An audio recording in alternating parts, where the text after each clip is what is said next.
So today I'm going to take you through the process that I use when I put together my homeschool schedule. So I start off by listing all of our school subjects and the approximate time that we'll be spending on each one. So I have Bible here for about 15 minutes, read aloud for about 15 minutes, group studies, I designate 1 hour for that. So I like to chunk all of these group studies together. And sometimes we just loop through as many as we can get through in that 1 hour. And sometimes we just focus on one the entire time. So I just listed all as group studies, but if you like to spend a certain amount of time in each one, then you would flesh that out a little bit more so that you can have each of those listed. Then I also like to chunk the independent studies. So at first I listed them out. Book basket is 20 minutes. This is independent reading for the big kids. Math is 20 to 30. English language arts and reading is about an hour. And then I have extras on here. So my older two homeschoolers take about 20 minutes a day to work on extra enrichment activities. So they have a checklist from which they can pick, and they include activities like writing to a pen pal, or coding, or playing an instrument, or doing word search puzzles and things like that. All of this comes out to about 2 hours. So it's a little less for my third grader and a bit more for my sixth grader. For my kindergartner, her independent studies take about 30 minutes.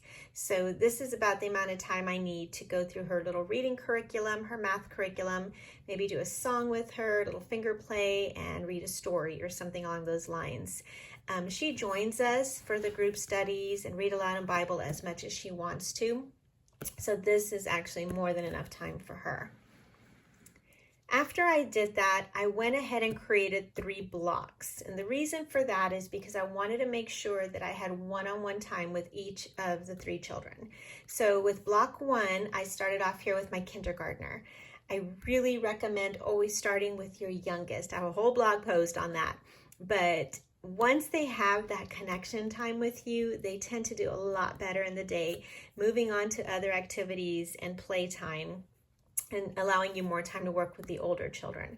So I start with her for 30 minutes while the older 2 are doing book basket and ELA or math.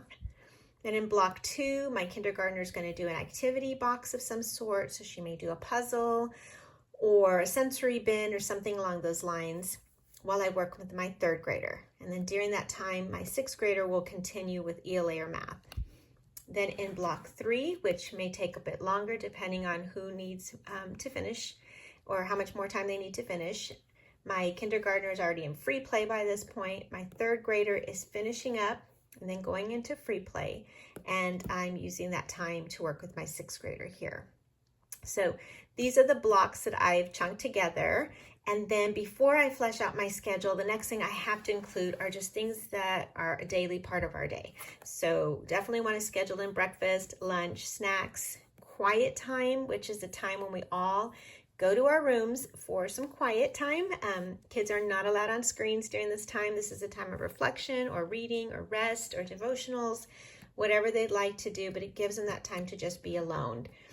And we also schedule chores, because I found that if I don't schedule chores, they don't get done. So these are the things that are important to us. So I listed them here. And if you're following a similar process, you'll want to make sure to jot down the things that are also important to you so that you can get them in on your schedule.